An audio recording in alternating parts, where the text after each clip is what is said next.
Welcome in to House of Horns. My name is Victor Corona, aka Victor Producer, and joining me as always is Gilbert Manzano, who does it for Sports Illustrated, MMQB. And Gilbert, this was not the result that people were, at least from Ram fans, were expecting. As you know, they lose 28-22. Their season is now over. It's awesome to see people already in the comments. A lot of people left some comments, so we'll get to those. Heartbreaking loss for the Rams as they, made a late attempt at a comeback and it falls short there in the snow. But I thought overall this was a really good game by the Rams. I just wanted to just get your thoughts right off the bat.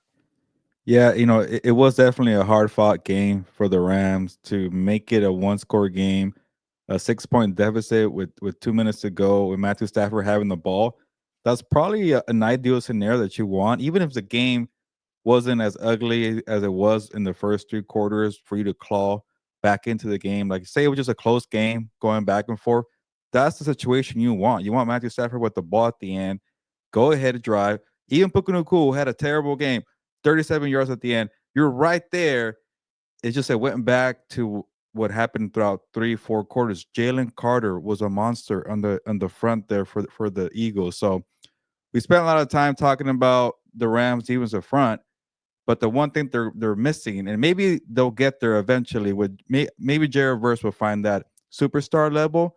Hmm. But Eagles had a superstar. They had a game record in Jalen Carter, who made life difficult for Matthew Stafford until the end, and they got that new life. But then here comes a sack from Carter to derail everything. So I understand what Sean McVay said. You know what? I was stunned at the end. I thought we were going to win that game, he said, Yeah. 29-28.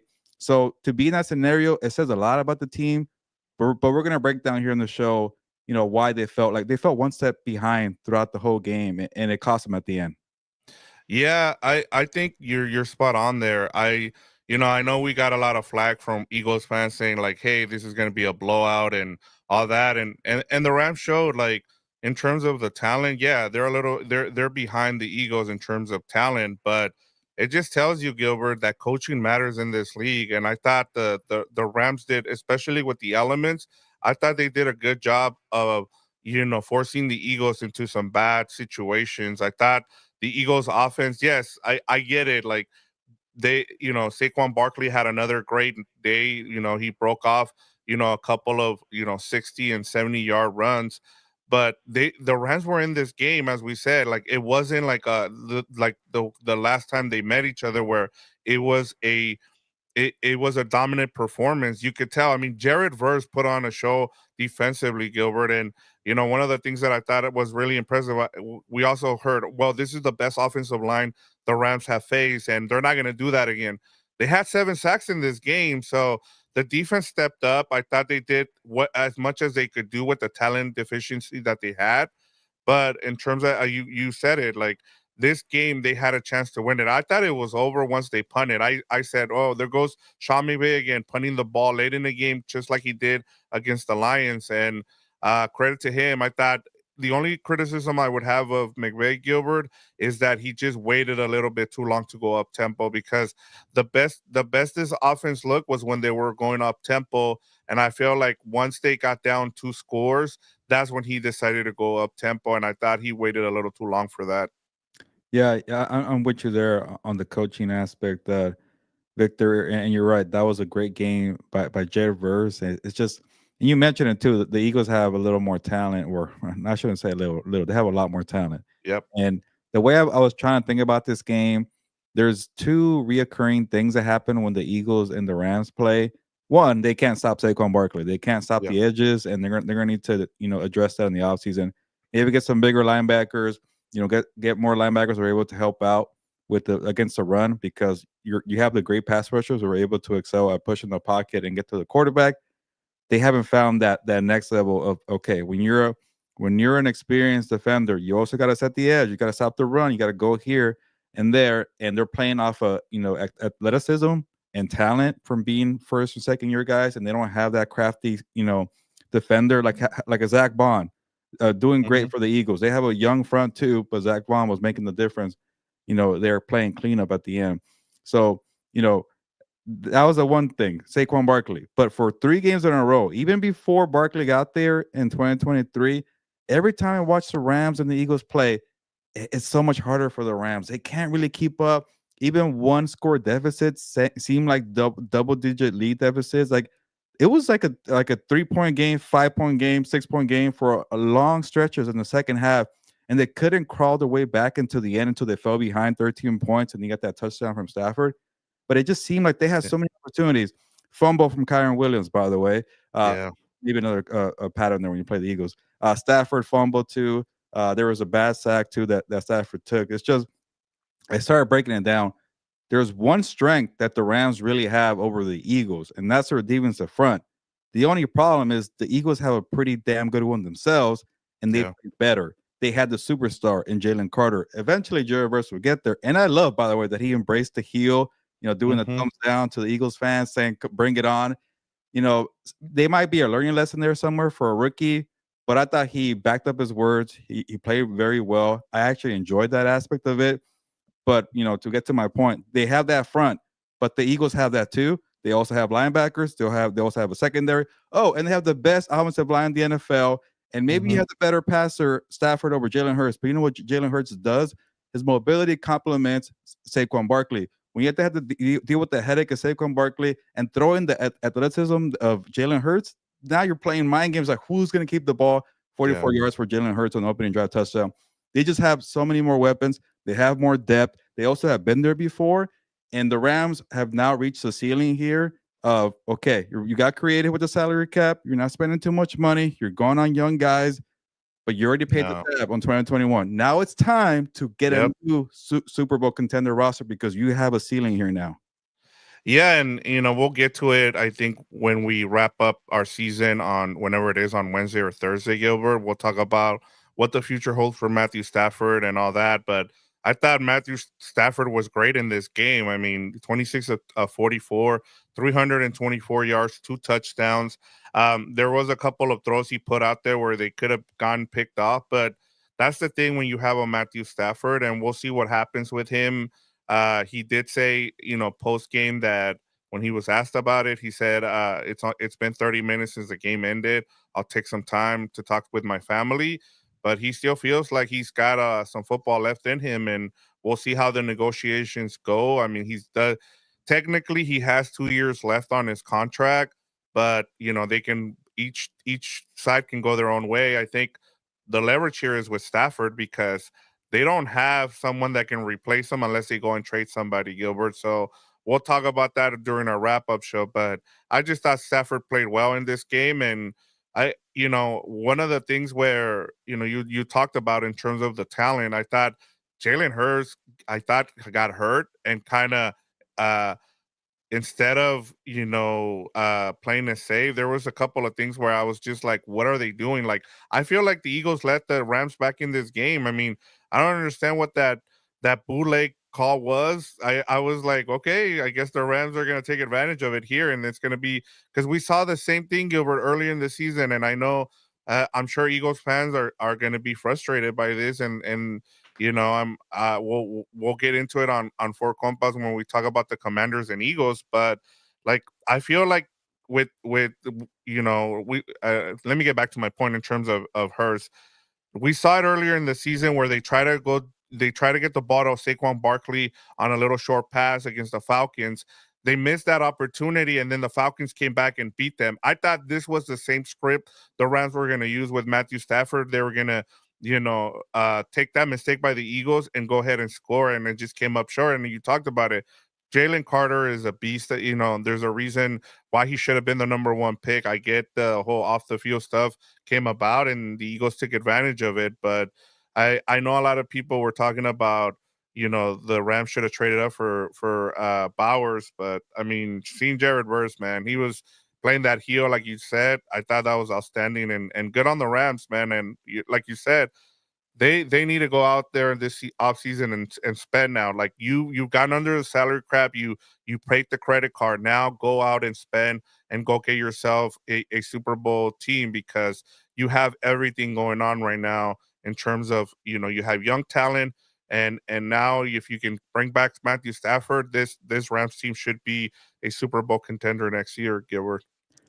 Yeah, there was that safety on Jalen Hurts. There was I want to count maybe 2 or 3 times where the Eagles were in field goal range, and there was a sack from Omar Speights. There was a sack by Jared Verse, and they couldn't get a field goal, so that kept the Rams in the game. And yeah, we'll get into the Jalen Hurts problem there because you got to score points against the Commanders, and if your passing game is not going off, then you might be screwed there. But AJ Brown only had 2 catches with 14 yards. He only had 1 catch for 10 yards the week before. The problem is they have Saquon Barkley, and Yeah, Barkley, was played better. Or the Packers played better against Saquon Barkley. The Rams just don't have an answer for the guy, and it even hurt them to the point where Hurts ran up the side for them because they don't know who's getting the ball, and they're so afraid of Saquon Barkley. And even in that first long touchdown with Hurts, you could tell that even Jordan Mailata was up there running with Hurts, and where's all the defenders? Where's the blockers? The block nobody was around. So yeah, you got to get that fixed there. So there was something wrong with Chris Shula and the plays there and the formation. They tried different looks, different formations, and they couldn't figure it out. And then how do you allow two 60-yard rushing touchdowns for Barkley, 178, 162? Like, that's something that should not happen. It was just as bad. Remember, the deep ball was a problem for the secondary. Now it's yeah, long gashes like that. I guess it's a Saquon Barkley factor, but that's twice now over 200 rushing yards. So, that really hurt you there. But for the most part, they did well on the other aspect. They really hurt Jalen Hurts, and he had a banged up knee on his left knee, had a brace. Also, Matthew Stafford, by the way, I think he messed up his ribs a little bit yeah, early in the game.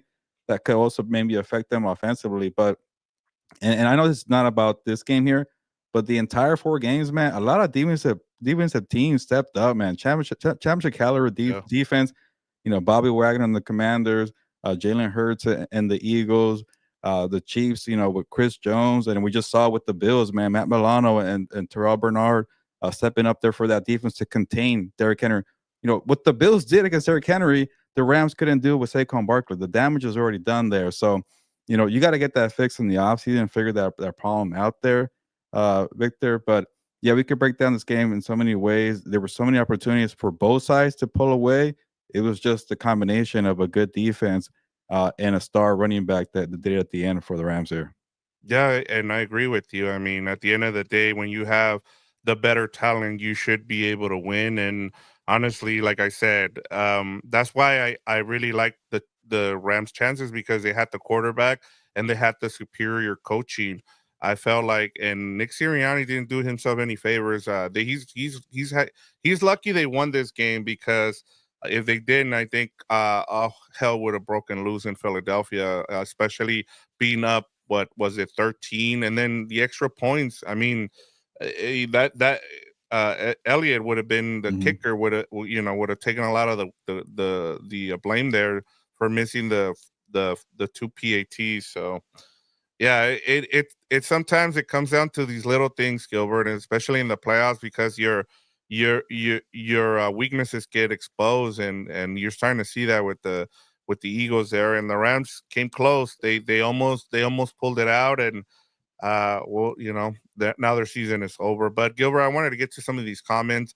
People have been really great. We really appreciate. We decided not to do the post game show right after the game just because there was a lot of stuff going on. With also, I went right into the Bills and Ravens game, so it made no sense for us.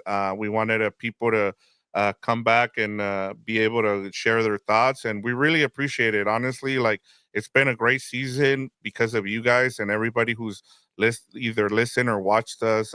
And so it's good to see the same names on here, Gilbert. So let's get it started with Willie Bowen, who says, "I'm mad as hell. The fumbles, the blind officiating cost the Rams the game.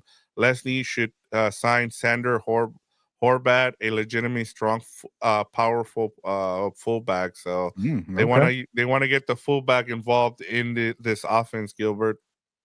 Yeah, I guess it's an approach, but honestly, was it Willie that said the comment? Yeah, it was Willie. I have a lot of concerns about the offensive line, and not we're getting to the point where we're going to do some offseason, wrap up, and we'll do that on Wednesday probably. But Jackson is going to be a free agent. Havenstein is older, can't stay Yeah. healthy pretty often. You're set with Kevin Dotson. Are we sure the rookie Bo Limmer's going to be the center? Is Steve Avila your guy there, or you're gonna go back to Jonah Jackson, or you're just gonna eat the money there? There's a couple holes there that concern me. So before you fix the running game, which I don't think it needs too much fixing, I think you gotta focus on the offensive line. Yeah, we talk about Hurts, we talk about Barkley, but that Eagles offensive line was a reason why they're able to do that. Like, there's a reason why maybe Derrick Henry and Lamar Jackson don't work as well. We're just nitpicking here, but Yeah. it works better for Hurts and Barkley because they have the better offensive line, the best one in Yep. the NFL.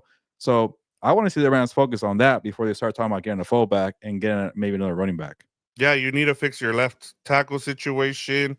You need to fix your right tackle, especially if Rob Havenstein. I mean, Rob Havenstein has been, he's the last remaining St. Louis Ram, so that should tell you how old he is. Um, Or so his comments making me laugh though. about Sander Hobart, he's Yeah. like laughing my ass off. You can have him. Yeah. We'll see what happens there, but yeah, it's true. I mean, really need to fix their offensive line, and I think that's where the majority of their draft picks will go, and we'll talk about that during the wrap up show. I think they need to fortify that offensive line, and they've done a good job with the free agent signings. Jonah Jackson did not work out, but this year maybe they can use him in another role. We'll see what happens, or maybe they just cut their losses, Gilbert. We'll talk about that. That'll be something to keep an eye on, and we'll talk about it. There's a lot of ways they can trim some of the fat in terms of their salary cap, and we'll talk about it on that wrap up show for sure. Delbert says, disappointed, but man, really proud of the journey this year. No excuses. We had an opportunity to score in the end and bring it back to SoFi. Can't thank Copas enough. Next year should be fun. So thank you, Delbert. Yeah, yeah, definitely. Shout out to you, Delbert, for being here the whole season and the last few seasons, honestly. Yeah, And part of me, I was really hoping to see, I try not to root in these games, but I wanted to see LA get a playoff yeah, game. same. Maybe it would have been too soon. Maybe you don't want to put all that pressure on what's going on with the wildfires and recovery. But say it would have worked out, it would have been a pretty special moment to have that game after that. But obviously, it was not meant to be there. But yeah, it was a season that maybe people didn't expect, to get I here mean, one because and of four. 1-4, and also they did better than last year. They won a playoff game. Yeah, They took steps forward. They had a similar regular season to last season, but they won a playoff game, and I think that counts for something. And again, we're going to talk about it during the wrap up show. They just have a very unique offseason we're going to get into, but I like what they've built there, especially with that defensive front. And now it's about completing the rest of the roster to get where the Eagles are at. And obviously the Lions got there last year; they couldn't get there this year, but there's just something there where it feels like you don't have that ceiling. And Victor, I'm kind of kicking myself for not listening to my gut before the Vikings playoff game because I saw the ceiling there. It felt like divisional round, that's the best you could do. You can't hang with the big boys. You can't hang with the Eagles. But man, that front made me feel like they got a chance, and they got Stafford, yeah. and And they they got McVay, did. and they I did it. mean, look, You're they right. they Yeah, almost did. I mean, it's not like they got blown out, Gilbert. I mean, they had a chance to win this game late, late in the game there. it So, just I feels like mean, they were always 2 steps behind, and they had yeah, like a bowling ball or whatever rock they had, and they couldn't get there. And even when they were moving, I'll say this, I honestly didn't think they're gonna pull it out until Puka Nacua got that reception. I'm like, yes, oh crap! I'm like writing my story. You're not gonna do anything here. You've been sacked too many times here, Stafford. Kyron Williams can't hold the football. No, you're not gonna move. You're done. And then they got that. I'm like, oh crap! Here we go again. I was actually getting ready to write a second story. I hated it. But yeah. yes, you're right. They were in it. But it just for 3 games in a row now, Victor, from last year to the 2 this year, it just always felt like they were a step behind and they couldn't get over that. Yeah, and that part of it too, Gilbert, too, is that if we're being honest here, in terms of if you look at this roster right now, they're super young. Yeah. I mean, outside of Matthew Stafford, they're I think the majority of, and it's Rob Havenstein and Matthew Stafford are the two oldest dudes on this team. A lot of their roster is under 30, so that also has to do with it. I think though, having this experience, that's why I said, like, when we were, I think it was like maybe a little bit past the halfway point. It was after the loss to the Eagles, I think, when we started saying, like, what is a successful season for the Rams going forward now? Like, do you just want a division? Do you want to win a crappy division and then that's it? But I think winning the division and Yep. winning a wild card game, I think that made it to where they took another step. I think, as you mentioned before, Gilbert, to your credit, is now you want, if you're going to get into Super Bowl contender status, then you need to fix the rest of this roster now, by whether it's by trade or whether it's by adding free agents, and through the continue to do it through the draft, because they're right there. And then you need to make sure you keep Stafford, because I unless you think there's a guy out there that you can go and trade for, like you did a couple, back in 2000, I just don't see how this happens for them. I don't want to see them go for Sam Darnold. Yeah. We even saw it with Jared Goff. There's limitations to the non-star quarterbacks that and I was writing about it right now. That sometimes we make such a big deal about like how difficult it is to get a star quarterback.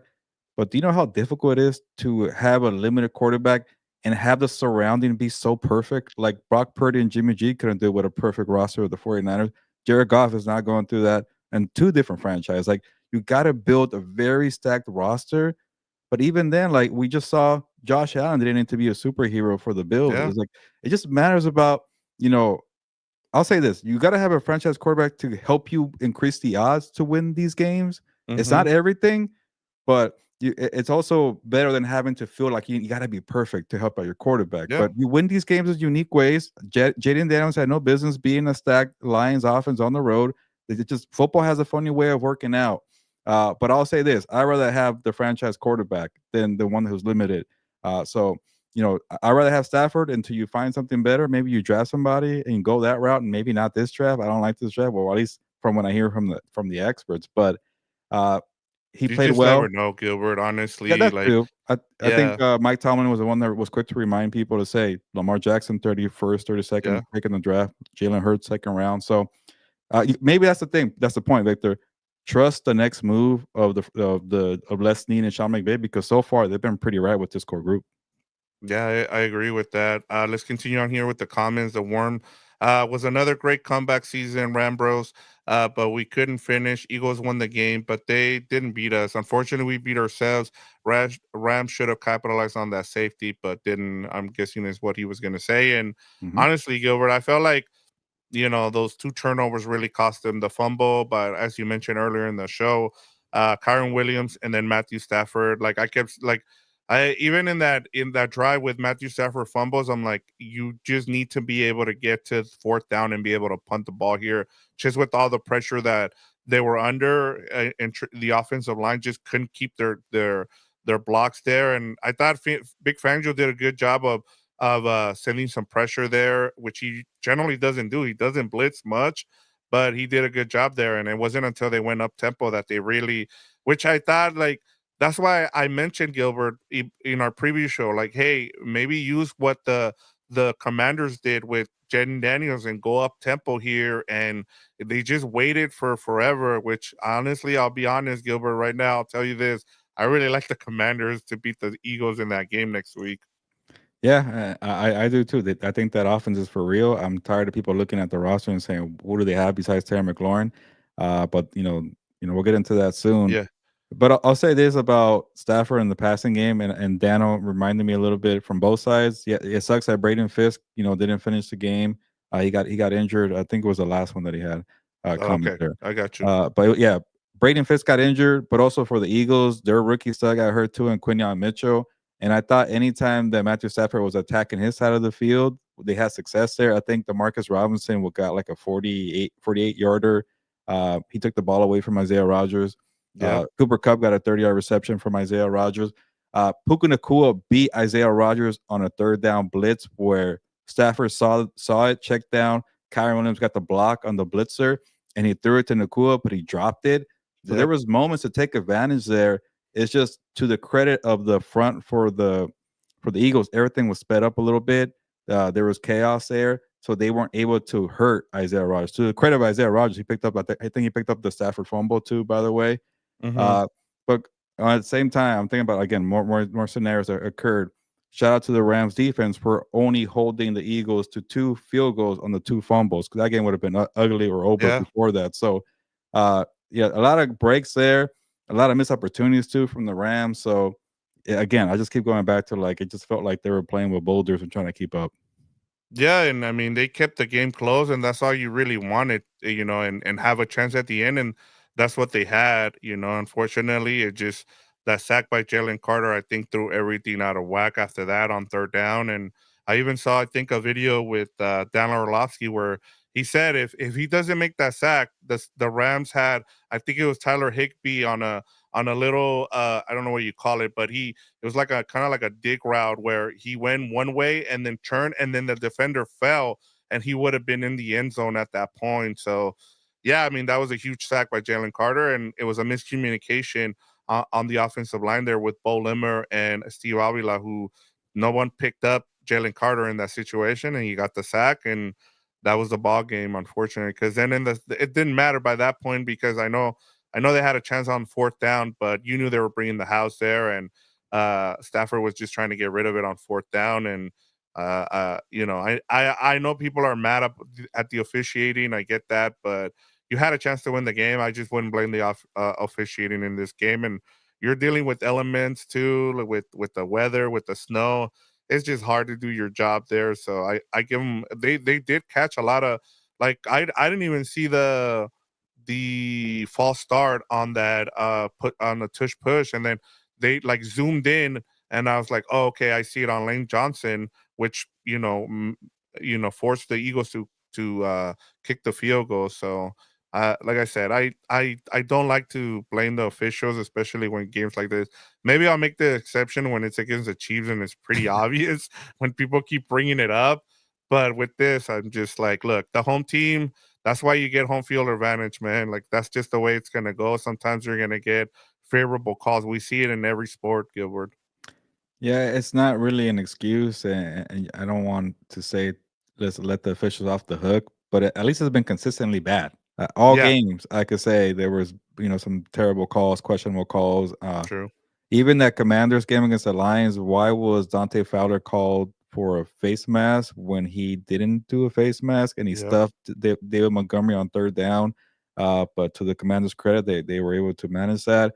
Obviously, there was a couple there in that Chiefs game against the Texans. So all around, honestly, I go back to this: the ones that able to execute and capitalize situational football. Because in a football game, there's going to be opportunities and breaks on both sides. It's just are you able to capitalize in that moment? Also, have you put in the work early on to maintain a couple breaks that don't go your way? I look at the Bills and the Ravens. The Bills defense put in the work for 3.5 quarters. The Ravens had a late touchdown, but Mark Andrews didn't catch the freaking football. So the Bills got a break there, but they put in the work for 3.5 quarters. It's just football has a weird way of like if you don't Yeah. execute, if you don't have I think that matters more than being healthy at this time of year. I think it's all Yeah. about how you execute in situational football. And there were just too many times where the Rams couldn't break through. Like a 4 or 5 point deficit felt like a double digit lead because they couldn't get anything going until the up tempo that you mentioned, Victor. Yeah, and I mean, sometimes, like I said, the ball goes your way, and that's just the way it goes. I like this comment by K. Robinson. Says, "Why losers always blame the officials?" Question mark. That's lame. Just take the loss. It happens. That's why I don't like blaming officials. Like I said, unless it's only where you could tell that it was egregious, then you call it there. But I'm not gonna sit here and tell you that the Rams lost this game because of the officials. That's not what happened Yeah. here. I mean, like I said, they had a chance at the end there, and Jalen Carter made a great play, and that was the ball game, and that's the way it went. Unfortunately, the Rams offensive line missed a block there, and that was on them. I did want to get to this question here from Delbert. He says the coaching carousel will be wide open soon. Do you think maybe will lose anyone? I think I'm blanking on his name. There's a I think the pass game coordinator for the Rams Is might it go. is it the tight end? It's not is it Nick Faley? One of the Patriots, one of the assistants that joined this Yes. offseason, he might join Mike Bravo, but I am blanking on the name. That's Yeah, one that go I ahead that and I talk. saw. I'll look for it. I think it's too soon for Chris Shula. I don't think he's getting any interviews this cycle, but he had a great performance. And I'm surprised that maybe no Mike LaFleur not getting any talk. Because I guess it sucks sometimes when you have the shadow of Sean McVay. You're not. Nick Callie. There you go. Yeah, Uh, tight ends coach and pass game coordinator. yeah, there you go. So he's doing both there. So he could be somebody. Mike Brable has connection with the Patriots coaches there that came from New England. But I don't see too many in this cycle, which is a little strange because they maybe it's not too strange. As a Kevin O'Connell struggled, and Matt LaFleur struggled there in the Sean McVay coaching tree. But Liam Cohen could be one from the Sean McVay coaching tree, but he fired him. Does that count? I don't remember. Yeah. But I think for this coaching staff, maybe not too many changes, but you never know. Every year is different. And I know that after the 2022 season, Sean McVay changed it very drastically, and he lost Raheem Morris last year. But Chris Shula was already on the staff there to make it an easy transition. But I think for the most part, they might stick together, and that could be a good thing too. I think the Lions are Yeah, about to lose two of the it'll be coaches. nice to have that like cohesion with your coaching staff. I think like the same thing with the Chargers. You know, I think both of those staffs are probably coming back, and I think the same thing with the Rams. I don't like you said. I have heard about Nick Callie. I know he almost left last season, so I could see him. I think he after Bill Belichick got fired. I think that's when. Uh McVay hired him, so he could be going back to the Patriots now that there's a new coaching staff there. So we'll see what happens there. But yeah, that's a good call. Let me continue on with these comments here, Gilbert. Jerry Guevara says, "What a game! Disappointing but optimistic. Future looks bright." Dano, with another strong draft and a solid veteran free agent signings, we should be back stronger. Go Rams. My only thing too is like I told on our Four Compas episode is the division's going to get better, Gilbert. So, and then I don't like relying on free agency. We saw what happened with the Rams this season. I think your better option is continue to draft and then try to see if there's guys out there you can trade for. I mean, you're looking at guys like maybe like a Max Crosby, maybe like a Miles Garrett, who are looking to get out of their situations because and those teams are rebuilding, so they might want to trade for a first round pick. We'll see. We'll talk about that during the offseason. But you want to look for those kind of guys because those are the kind of guys you want. You want alpha guys on your team now. We saw it with Von Miller when that trade happened with Denver. Like you want to see those kind of trades happen. Yeah, for me, I'll add this, and I'm not trying to pat myself on the back, but one of the reasons why I really like the Commanders, at least to improve drastically into the offseason, is they spent money in free agency, but they put their money on underrated players who are still in their prime, but were maybe behind a superstar like a Dorrance Armstrong, behind Michael Parsons, who didn't Yeah, get a lot of. guys that kind of like were like what is it like? Yeah, like 4 year guys that were going into their fifth or sixth year Yeah, that were free agents, right? waiting for more snaps. They're still like in Yeah, their mid-20s. You see the film on tape, but they also won't command a bunch of money. And I think the Commanders did a smart move. We're like, okay, we're gonna try with this group here. They fit our coaching staff, but just in case they're not the fit, we could get out of this contract after a year or two because they're not commanding so much money. So something like that, where I want to see, this you know, I guess scouting department and the GM tested with that because they did whiff from the secondary. They did whiff from Jonah Jackson. They were better drafting, like Victor mentioned. But when you're trying to keep pace with the Eagles of the world, like you got to get some good signings. Even Zach Bond wasn't a big time signing. I think he got $1 yeah, million or $2 million, and he just fit the scheme for Vic Fangio. It's just even same thing with Brian Flores with the Vikings getting a Blake Cashman. People don't think about these players, but they fit well for you. Frankie Lubu and Bobby Wagner fit well for Dan Quinn. Even like an Austin Eckler fit well for the Commanders because Anthony Lynn's coaching the running game, and it helped for Jaden Daniels. Things like that where it doesn't cost you a lot of money. So I think the Commanders are a perfect example for how to maybe not too much because they had to get a lot of players to rebuild that yeah. roster. But there are teams like the Eagles, for example, who needed a couple more moves to retool. Yeah, we saw that collapse that the Eagles had last season. And what did they do? They knew what their weaknesses were. They fixed that linebackers crew. They fixed that secondary. I could see the Rams doing the same thing. You can go out there. The other thing that happens too, Gilbert, that a lot of people forget about is that when you turn over, like we're seeing, there's what, seven new coaching staffs. Those coaches are not going to keep those guys. Some of them are going to let go, and you're going to be able to go and pick up some of those guys because they don't fit their system. So that's where the Rams can come into play and be able to pick up some of those guys. Like that's where you got to look for. Don't look for the big ticket items because sometimes in free agency we saw this season what happened with Jonah Jackson and some of the other guys. I thought Darius Williams played okay. He wasn't great, I thought, but you tried to go get trade White, and it didn't work out. It was a chance. You took a chance on him. He lost today as well, so and got called for a terrible PI there, which yeah, that wasn't on him, but it happens. That's just the way it is. We got our guy Jorge Rodriguez on here as well. He said Matthew Crawford.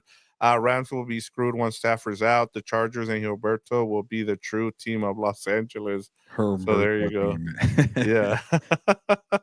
Our guy Jorge, we love him.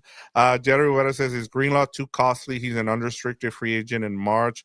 I just don't know how he's going to be after the Yeah. injury. I mean, he barely even played. I just let him stay with the 49ers at this point. I wouldn't even take a chance just because you don't know. And if we're being completely honest, this has nothing to do with the 49ers. The Rams just are not going to pay linebackers. They're just not. That's just the way it is, Gilbert. And I think with Drake Greenlaw, he won't be costly because of the injury, but that's an injury that takes a while to recover from. So I Yeah. I don't know if I would do it. But I'll say this, I think they do need to look at linebackers, and if you wanna maybe spend some money, linebackers usually a market where you could find value because people don't think about it as much. Maybe they do now. Maybe they will now because of Derrick Henry, Saquon, and Josh Jacobs running all over people this year. But they gotta address it, man. They were thin out there. Omar Spades did a good job, but he's a smaller linebacker too. You need a downhill runner, somebody aggressive there, because if you're allowing your pass rushers to pass rush and focus on that and helping out with the linebackers helping out with the cleaning up the mess in case it can't get there, fast enough, that's gonna make a difference. But to me, they got exposed big time by Saquon Barkley. I get he's a future Hall of Famer. He's a superstar running back, but there were people talk about the Bills being too small, but this secondary was and linebacker group was too small at the end there. So maybe they look at that, but you're right. There's a habit there where Les Snead where he doesn't pay linebackers. But to me, maybe being frugal and creative could be a position there at linebacker. Yeah, I just think with how the linebacker is in the draft, how they're drafted, you can get one in the second and third round, Gilbert. If you can, I just my thing would be that I don't have a problem with them not spending for a linebacker. What I do have a problem is at least invest in one in the early rounds. Just give yourself a chance to be able to get a one that has some talent out there. And I'm not saying that Omar Space doesn't have that talent, and they've been good at finding linebackers. We saw with Ernest Jones. You just have to at least Yeah. invest one of those draft picks into it. Yeah, I guess the only problem is I feel like offensive line should be the Yeah, priority in the first round. which Uh, I'm with. Yeah, but it always depends on best player available, and then you don't have a second round this year. So, but you can still find somebody in the third round. You never. We see it all the time in the NFL. We see it with the Rams all the time. Fifth rounders, doing well. So, yeah, it could definitely be I think for me, O line, and linebacker are probably 1 and 2 for this team. yeah. Those are huge. And there's other guys here on the comments. I just want to get to this one because we have our. I love when we have we post game shows, Gilbert, and there's people from other fan bases who join us here, and then they just continue with us. We saw it last season with Shaft, who joined us from the Lions. This year it's Gil from the Vikings. He's like, Cancun's Oh guy yeah. saved y'all a seat, so laugh out loud. And then he's like, told y'all the Lions were gonna be one and done. So yeah, I mean, shout out to you, Gil. Thanks for riding with us. We really appreciate that. I know that we're here talking Rams, but especially after that loss last season. I mean, the NFC North, man, man. I guess we all got. I fell for the 40 banana wins in in the the regular in the season, 0-3 in the postseason. yeah. Yeah, and then Gil said needed to run the ball in that last drive with the bad weather and passing is not a great idea. So, but that's how they got back into the game. So it's kind of hard. Like I really didn't like that second down run with Kyron. I just thought they should have kept passing the ball there because they knew when they were gonna when for some reason they knew when Kyron was gonna run the ball because every time they shot the gap, Gilbert, every time they try to run that inside gap, it was a terrible call there. It seemed like Daniel Calderon says, "What up, y'all? It's good to hear from Daniel." Let me go through these real quick. Hmm. G Barisi says, "Great season. Time to move on from Cup, Jonah Jackson, Parkinson. Need O line, tight end, linebacker, wide receiver, and cornerback." Gilbert. Yeah, Higby had another good game today. But I guess he want to get younger at some point at tight end there. Uh, Yeah, we'll see with Cup and Stafford. That's what makes this team unique. Like they're headed in the right direction, but they also might not have a quarterback if it doesn't work out with Stafford, and maybe you might not have a number two wide receiver, so it could be more holes there. I got to think about that one a little more.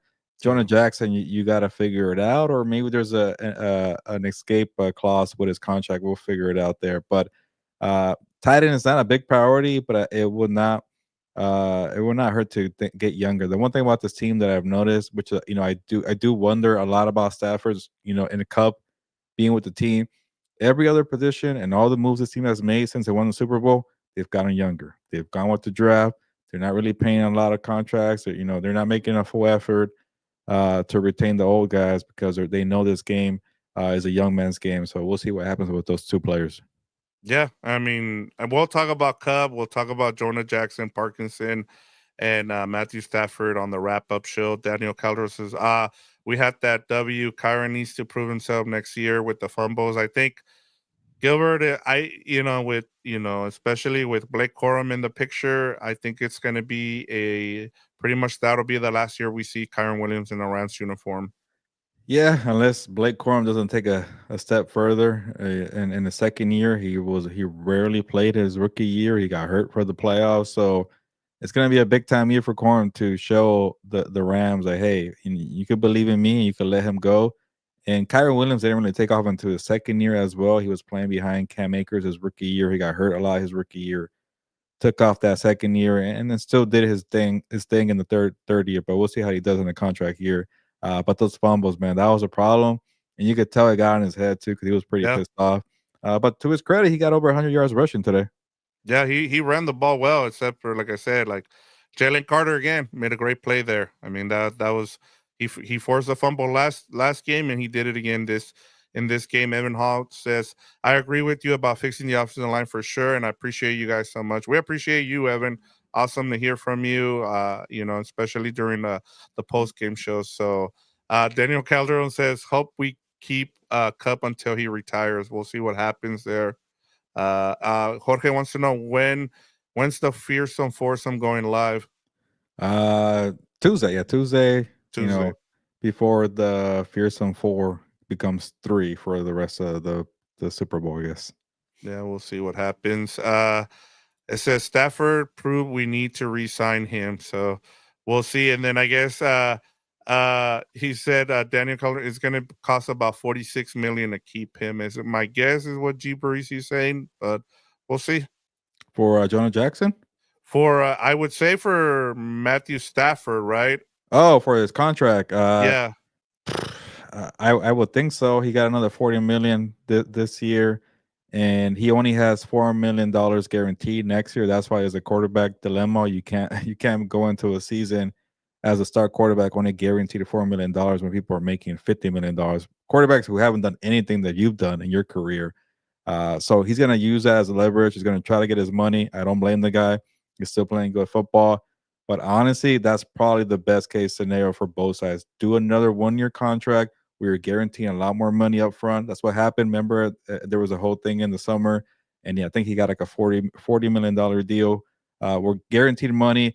They moved some money down to the second, or it might have been 44, 40 this year and 4 next year.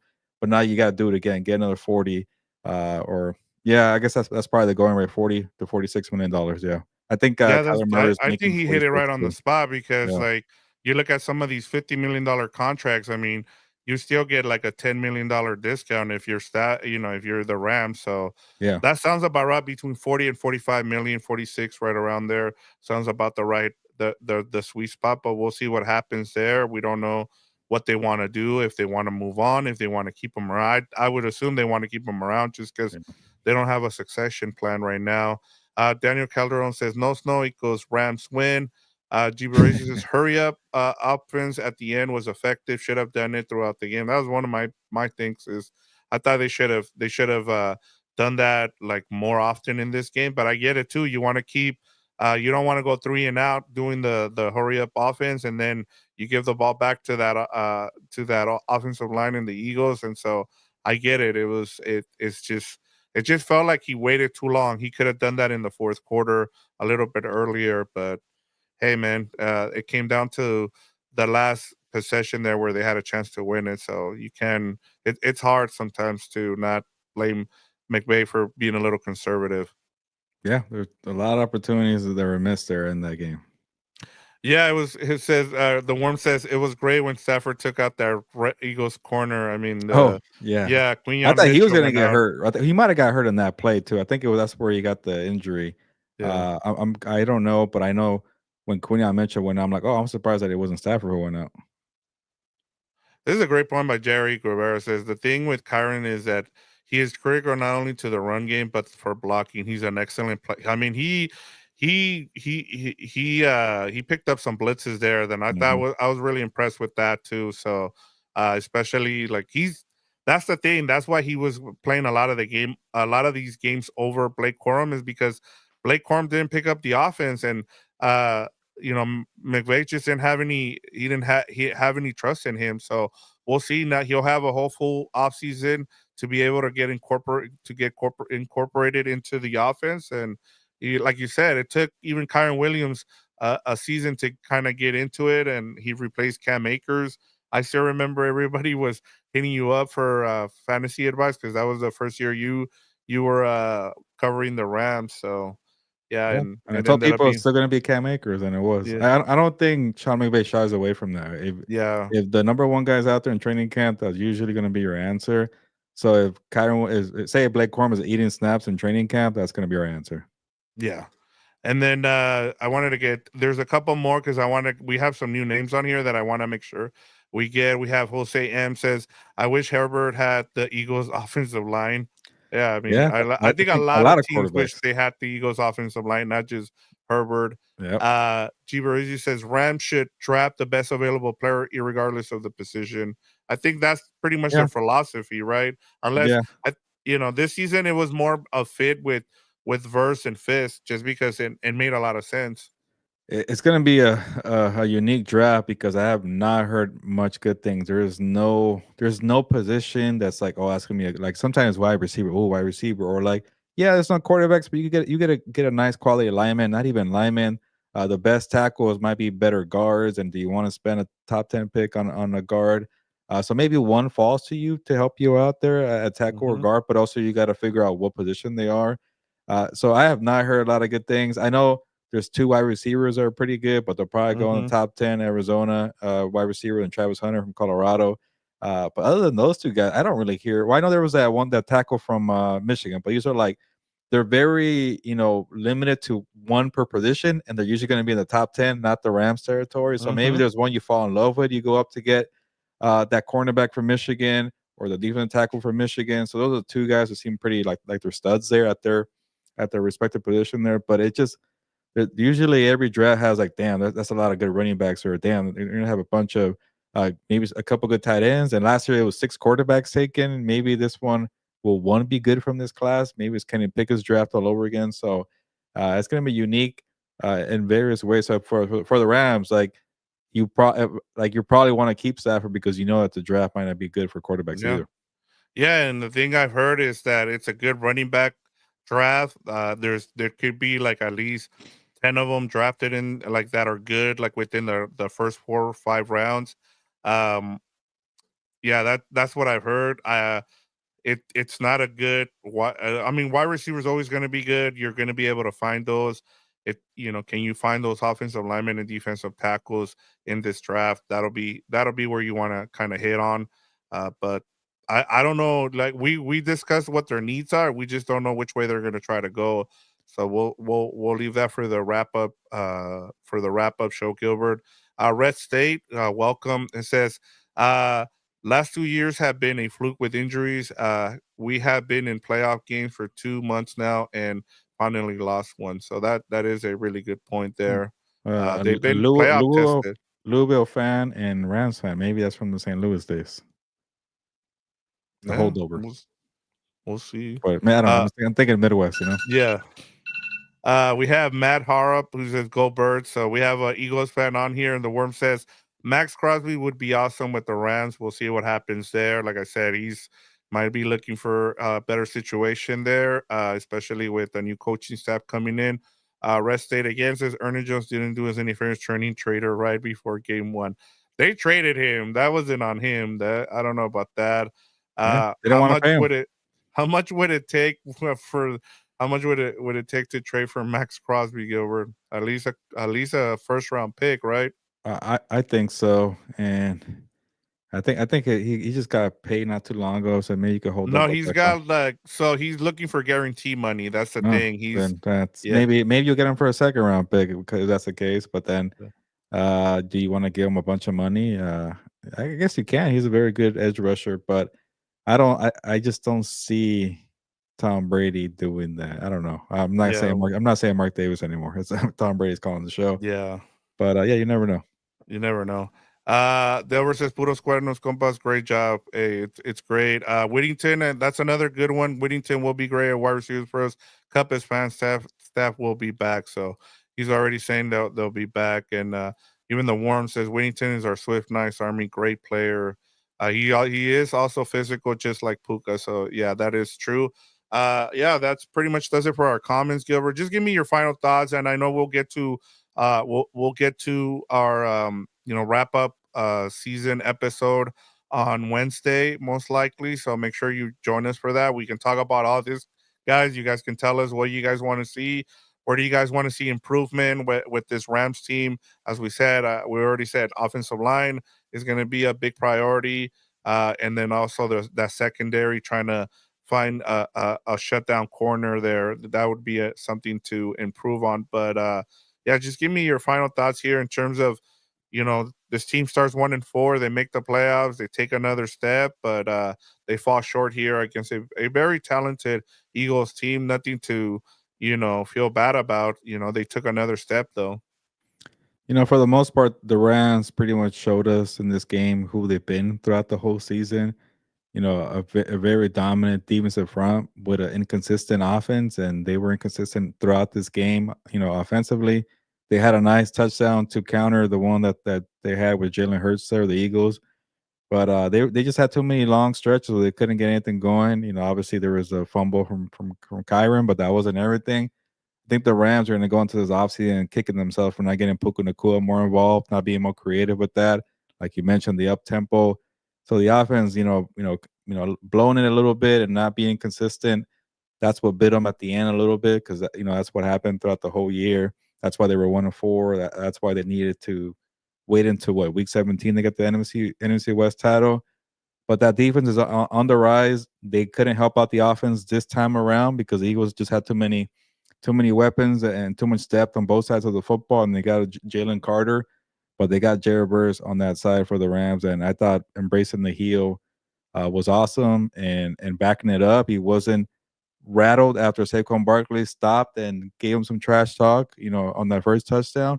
He answered with 2 sacks and I think 3 quarterback hits there, a couple tackles for loss. So, they're situated with a good core group with Puka Nacua on one side and Jared Verse on the other side. So now it's all about getting depth, building the defense, building the offense, and figuring out what to do with Stafford. I think it's obvious. I think you made it seem like it's obvious too, Victor. Mm-hmm. Bring them back. But I think this game just showed who they were in 2024. A defense rising on its way, not quite there, and an offense that needs to figure out how to get back to being consistent because they weren't as explosive as last year. Yeah, I mean, I'm with you in terms of, you start 1-4 this season, and then you come off the bye, and then I think they went 9-3, and then you win the division. And oh, thanks, Warren. We really Worm. appreciate it. And Milwaukee says, and Milwaukee toast from both of you and our Rams. Thanks for another great season. Thank you, Worm. Thank you. Like he's been one of our guys that has followed us for a couple seasons now. So we really appreciate it. Worm, stay warm out there in Milwaukee. So we really appreciate it. And then Red State says he's new to the channel as well, so Hey, he subscribed. So awesome, Red State.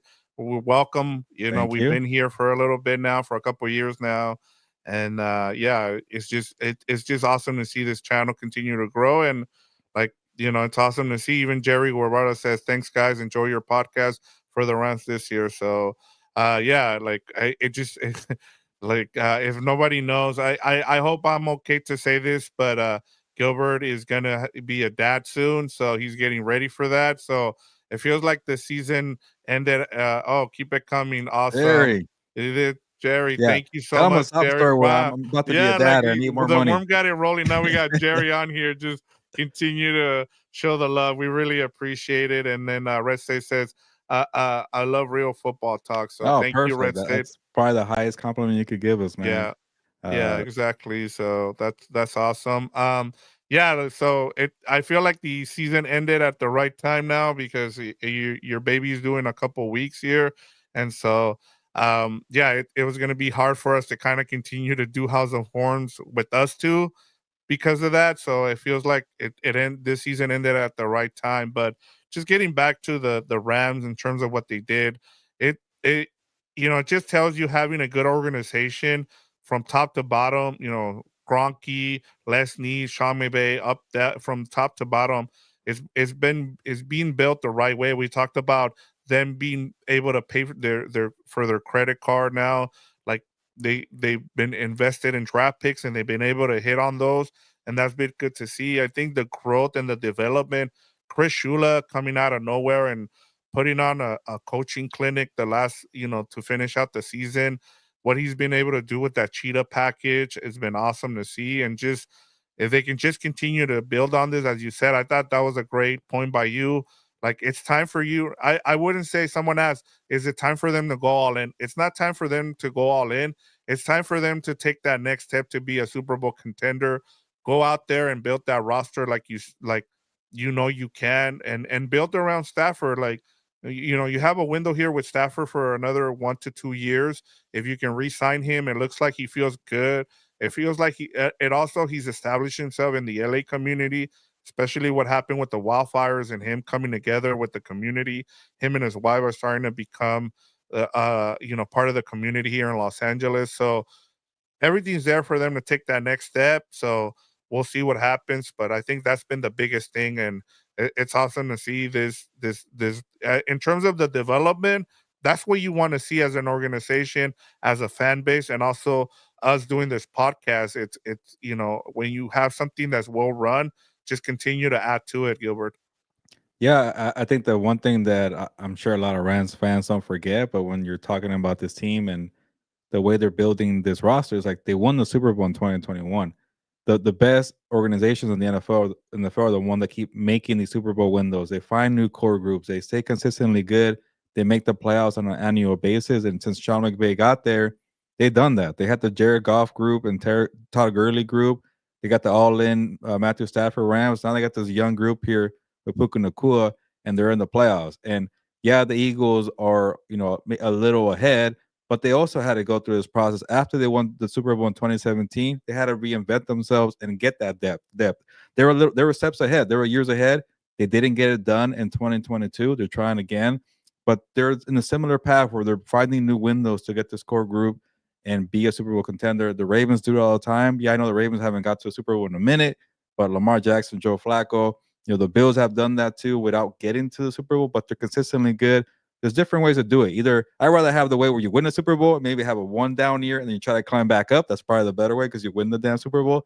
Or the Chiefs where they win all the time and do stuff like that. So the point is, you got to be relevant. You got to find ways to stay consistently good and win playoff games. There's different ways to do it, and the Rams have their own way. And I like the way they've been doing it. So the next step is keep going up and up and get to that conference title game and get to a Super Bowl and win it again.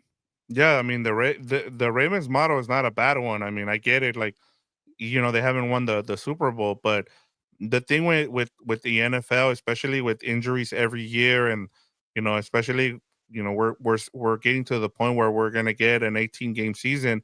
You need to be able to have that and be able to build it, and as long as you have that cohesion with the quarterback and the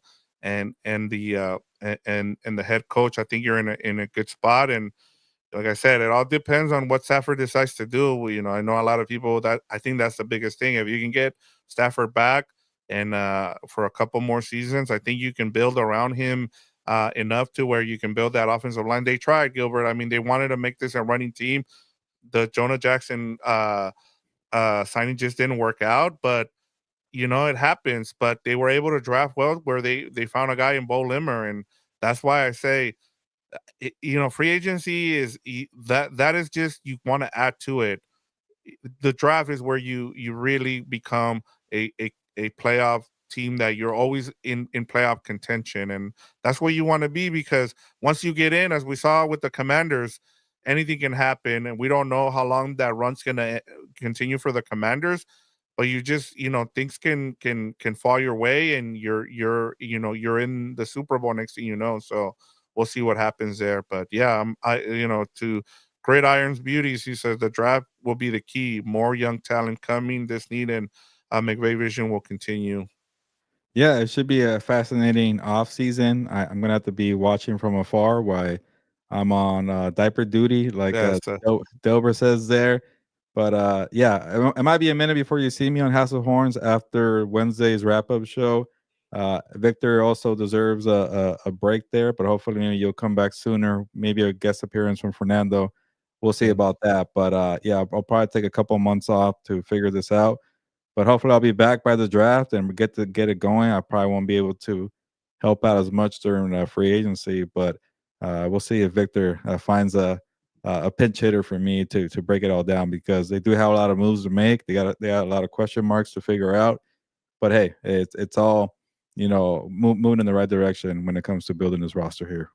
Yeah, and I mean, we'll get it done here. I know it's going to be hard to kind of replace you here for a couple months, but we'll find some pinch hitters here, and there, and I'm sure people will be tired of seeing my face for the next couple months, as we get into off-season mode, and you might be seeing a little bit more.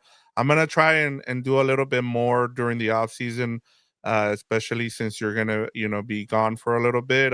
Try to do a little bit more and be on here, especially if people want a little bit more in terms of what's going on with the off season. I know a lot of people are going to be excited about what's to come this off season, especially after getting this close to the Super Bowl. So I mean, that'll be something to kind of keep an eye on. So we'll see how it goes, and how people, if people want more content, we'll give it to them, and I'll try to get some people on. I'll rely on you to be able to get um to get our to be able to get people on here, because you're the one with the connections here. So that'll be something good to see for the next couple of months here, Gilbert. But enjoy being, well, we have one more show with you, so until you have to be on diaper duty there. So we'll take advantage of it on Wednesday. I just want to get through these comments real quick, because people have been so patient, and they waited till tonight to till later in the night to be able to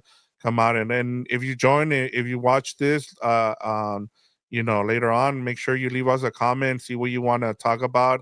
If you have any questions for our wrap up show, anything you want to see on that wrap up show, anything you want us to talk about, we'll get to it. But Great Iron Beauty says, I think we all knew we had a shot, Slim, but it was a shot.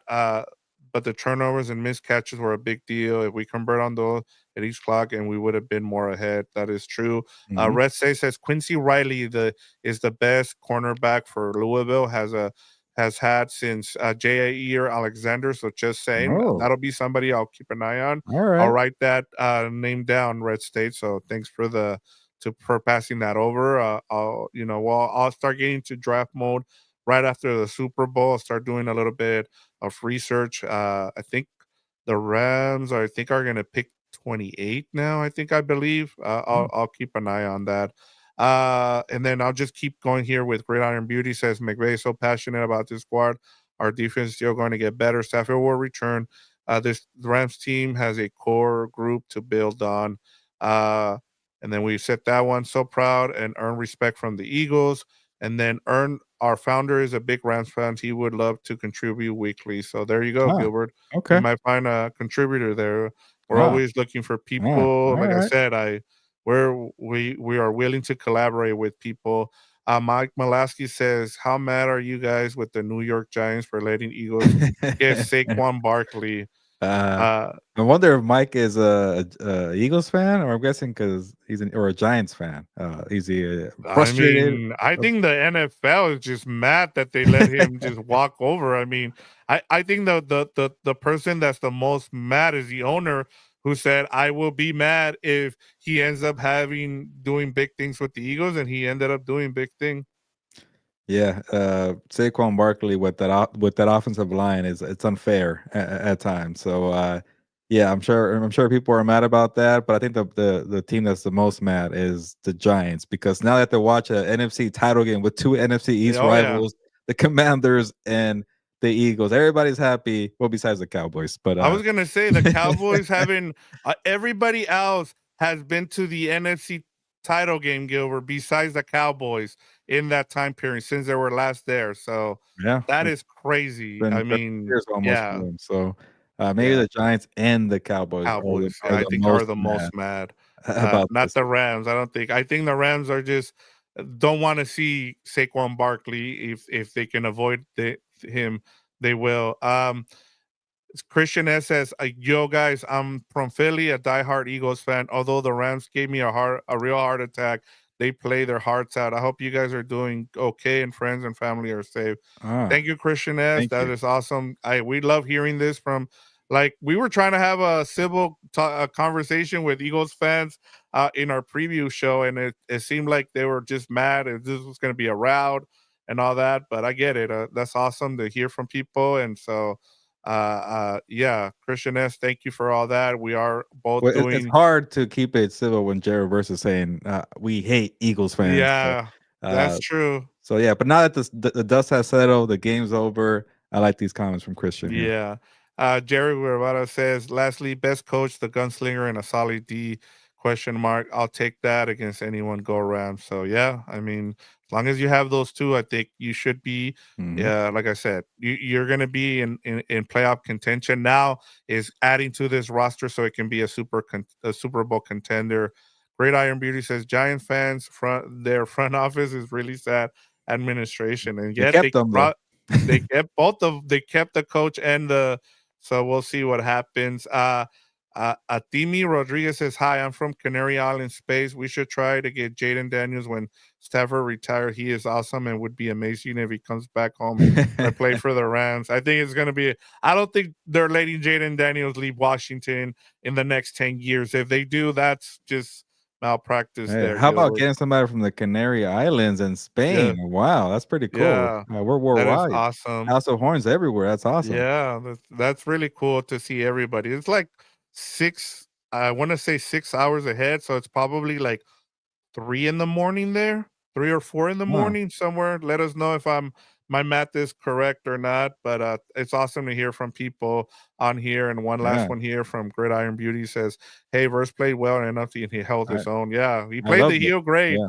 I mean, I'm sure, Philly fans are not gonna forget, one thing, Gilbert, we already know the Rams and the Eagles will be playing at the link again next season. So, yeah, I heard somebody saying it should be a Sunday night game, 5 a.m. There you go. Oh, okay. Yeah, Yeah. 5 in the morning. Wow. Thank you for being on here. Yeah. But yeah, Verse held it down, and I actually really enjoyed the defense that occurred in the divisional round.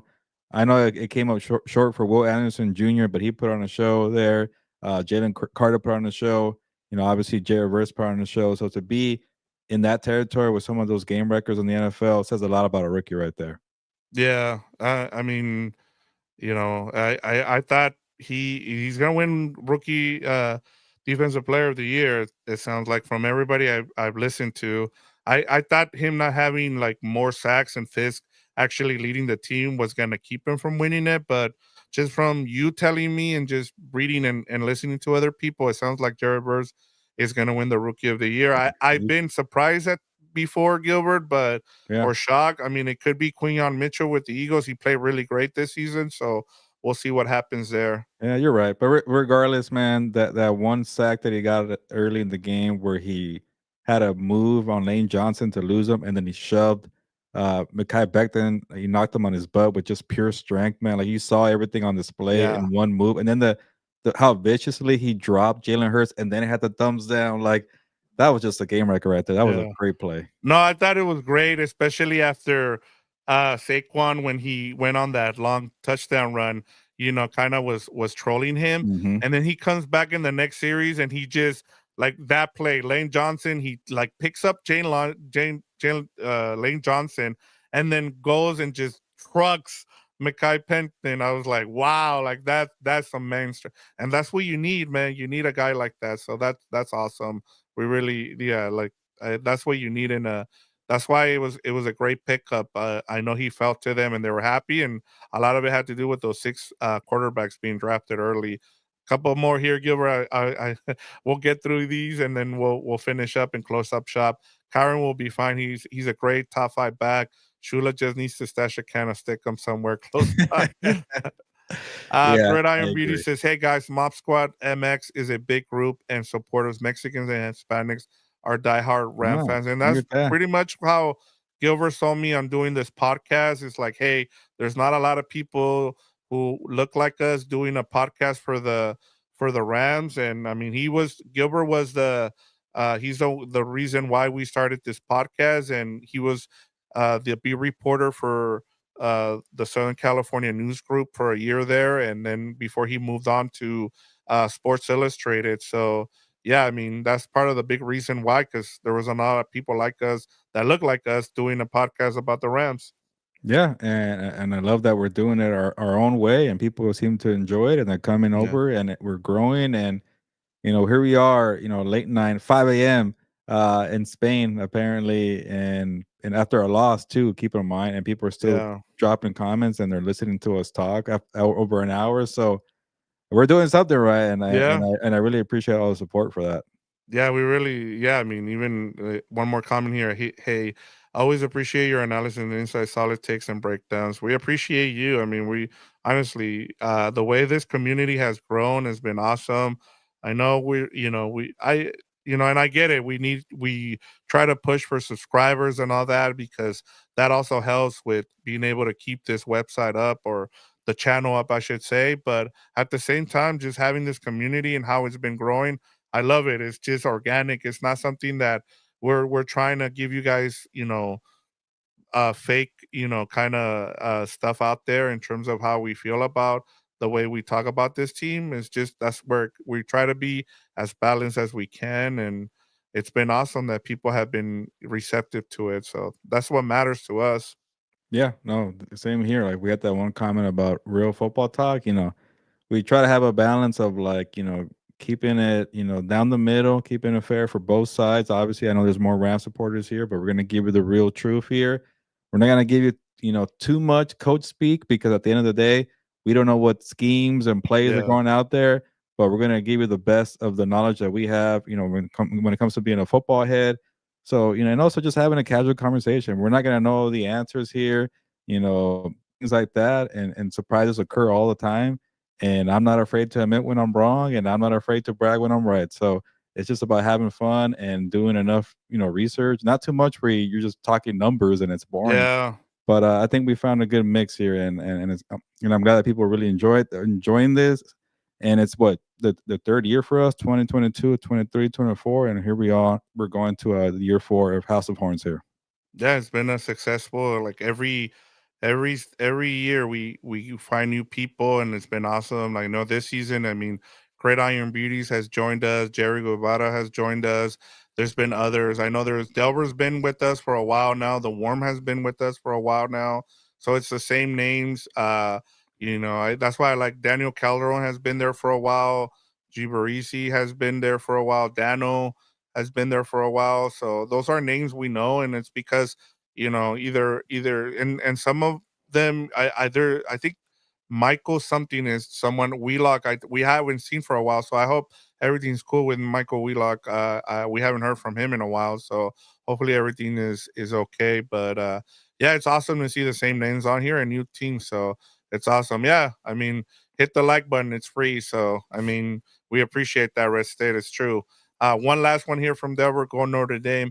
The only reason I'm going for Notre Dame, Gilbert, I'll be completely honest, is because I actually like the some of the stuff that Under Armour sells, and if they win, I Oh, get 500 points because I'm yeah, and so and that I can buy something from Under Armour because of it. So that's the only reason I'm going for Notre Dame. I oh, don't really okay. care who wins or not, but I guess for Uh, this one I do.